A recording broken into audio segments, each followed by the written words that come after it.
الاحتلال التركي وظلمه للشعب السوري، وخاصة عفرين بالمرحلة الأخيرة كيف تركيا احتلت الأراضي السورية اللي هي عفرين.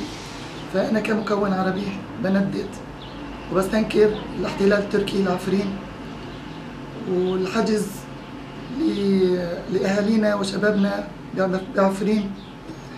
وما بنسى القائد آبو، الشخصية السياسية المعروف بفلسفته اللي كلنا بناخذ منها بنستقي منها، وهي المنهج لنا، وبشكل خاص اللي وقف إلى جانب المرأة وساعد كتير بإني تظهر على الساحة السياسية. فطبعا بنستنكر كتير ظلمه بتوقيفه وتجريده مدنيا. فطبعا هذا بنعتبره ظلم للشخصيات السياسية، هالشخصيات اللي عم تعمل لمصلحة شعبها ووطنها. فتركيا واحتلالها لهالاشخاص وتجريدها مدنيا والقيام بحقها بكافة وسائل الظلم والاضطهاد يعتبر جريمة بحق الإنسانية بشكل عام وبحق السياسيين بشكل خاص. فنحن طبعا نستنكر الأفعال اللي عم تقوم فيها تركيا، وبشكل خاص مثل ما قلنا للسياسيين اللي عم يضحوا بأنفسهم من أجل وطنهم وشعبهم.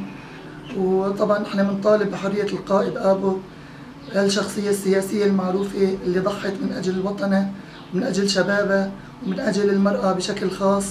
فبنطلب من تركيا وكل الدول تساند القائد آبو الاحتلال التركي، وتركيا اللي فرضت على القائد العزلة، فمنعت عنه حتى المحامي يشوف القائد آبو وحتى أهله، يعني منعت عنه أي إنسان يدخل حتى يشوفه أو يطمن عليه. فهذا طبعا هذا يعتبر ظلم مجحف بحق القائد بشكل عام وبحق الإنسانية بشكل خاص. فهذا طبعا حتى قانونا ممنوع قانونا إنه يتخذ هيك القرار بحق السياسيين. فالمفروض السياسيين حتى أهاليهم يسمحوا لهم بزيارتهم. المحامي من حقه يدافع عن موكله ومن حقه إنه يشوفه. فالعزلة اللي فرضوها على القائد هي يعتبر يعني إجحاف بحق القائد نفسه وبحق المواطنين وخاصة السياسيين. فأنا بقترح إنه الدول كلها توقف ضد هذه العزلة اللي فرضتها تركيا على القائد، وتسمح لأهله، تسمح للمحامين إنه يشوفوا للقائد حتى يقدروا يدافعوا عنه، حتى يقدروا يشوفوا شو وضعه.